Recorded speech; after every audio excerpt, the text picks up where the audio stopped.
Muchas gracias por invitarme a su programa. Pues yo veo las cosas supremamente complicadas. Es un tema de acumulación de carencias, diría yo, de parte de las personas que eventualmente están reclamando, de diferentes sectores, estudiantes, trabajadores, maestros, taxistas, obreros de la construcción, donde cada día ven, digamos,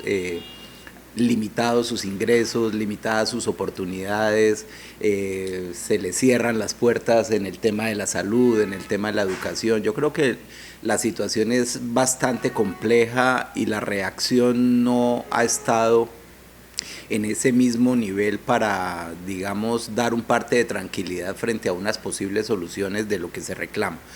Entonces considero que está muy difícil la situación actual, sobre todo porque tampoco por parte de quienes están adelantando las justas protestas o las legítimas protestas,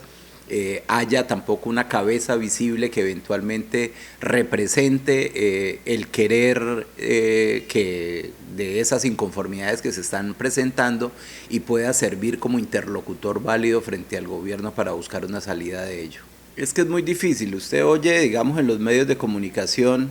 que el Comité Nacional de Paro convoca a una jornada de protesta para tal día, que el Comité Nacional de Paro fue convocado por Palacio, pero yo me pregunto, ¿dónde está la legitimidad del Comité Nacional de Paro? ¿Quién los eligió a ellos para que representen el querer de la ciudadanía que protesta? Uno encuentra que en las protestas generalizadas en el Valle del Cauca, en Popayán, en Barranquilla, antier con ocasión del partido inoportuno que se llevó a cabo, son expresiones espontáneas de la ciudadanía cansadas, digamos, con la situación del país, pero no representan, digamos, ese liderazgo que ellos pretenden establecer. Entonces yo considero que eventualmente ante un llamado del Gobierno Nacional al Comité Nacional del Paro, pueden quedar muchas fuerzas excluidas de ese Comité Nacional de Paro, porque usted ve el interior de ese comité y lo representan son organizaciones sindicales, pero no están los jóvenes, no están los desplazados, no están el comité de víctimas, no están las mujeres, falta, digamos, mucha representación de la reclamación en general que se está haciendo. Entonces, eventualmente podrían llegarse a acuerdos que en la práctica no solucionen la problemática, porque siguen gérmenes de descontento generalizado que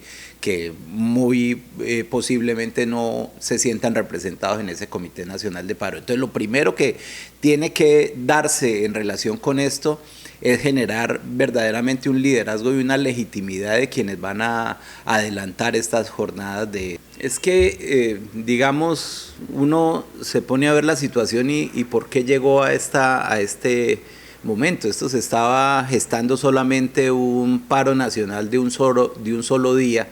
en protesta por la reforma tributaria. La reforma tributaria nació muerta y, digamos, el florero de Llorente, como lo han dicho, son los huevos a 1.800 pesos, y eso generó un descontento generalizado que terminó en esa jornada de protesta que estaba convocada, pero que desembocó en un paro indefinido que ya llevamos más de 15 días en él, y lo que era motivo de reclamo, que era la reforma tributaria, que ya no está, digamos, sobre el tapete en la forma como fue presentada por parte del gobierno, desembocó en la reforma a la salud, en los impuestos a las pensiones, en la reforma pensional, en el tema de la matrícula cero, que ya fue anunciada por el gobierno, pero que tampoco fue suficiente. Es decir, se rebosó la copa frente a muchas carencias que siguen sobre la mesa, pero que finalmente no se sabe qué son. Ya le metieron no a la fumigación, ya le metieron, en fin, una cantidad de arandelas que cada vez, digamos, en la medida en que el gobierno vaya cediendo, van saliendo más, y entonces eso será un tema de nunca acabar. Por eso es importante primero definir liderazgos que eventualmente, o que sí representen a la totalidad del inconformismo generalizado de la comunidad. Sí, a eso me refiero. El Comité Nacional de Paro puede eventualmente tener un pliego de peticiones digamos que ya estaba planteado con ocasión de las marchas que se dieron antes de la pandemia. La pandemia, digamos, como se dice coloquialmente, corrió la arruga del tema de las inconformidades y pasó un año, por lo menos el gobierno tuvo un año de chance para enderezar sus políticas y no hubo ninguna posibilidad frente a ello. Entonces, por eso digo yo que es muy importante definir consensos. Ahí leí, creo que hoy en la prensa, que unos representantes a la Cámara se van a dedicar a recorrer las regiones para hablar con los jóvenes, a ver qué es lo que quieren. Y entonces, esas son peticiones adicionales que eventualmente no están recogidas en el pliego que va a presentar el Comité Nacional de Paro, y entonces son aspectos que van a quedar al margen de un proceso integral. Lo primero que se tiene que definir es una mesa integral y que quienes estén allí representados o quienes estén como negociadores o los que se definan como negociadores tengan un mínimo de legitimidad para precisamente los acuerdos que lleguen después no sean desconocidos por otros grupos de presión. Sí, digamos, ahí hablamos de un tema del poder político y entonces uno se pregunta dónde está una parte del poder político que nosotros elegimos con nuestro voto, que es el poder legislativo. El poder legislativo se supone que es la representación popular en el Congreso de la República, y digamos en este momento es muy marginal la actuación de los senadores y representantes y por lo tanto están en un nivel de desprestigio muy grande que uno pensaría que son ellos quienes tienen que recoger ese fervor y ese deseo de la gente y transmitirlo al Poder Ejecutivo para avanzar en soluciones, pero soluciones de fondo, de cambios reales.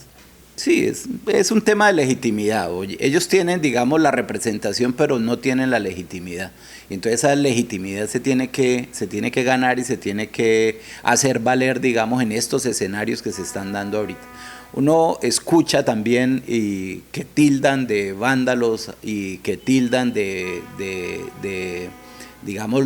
los culpables de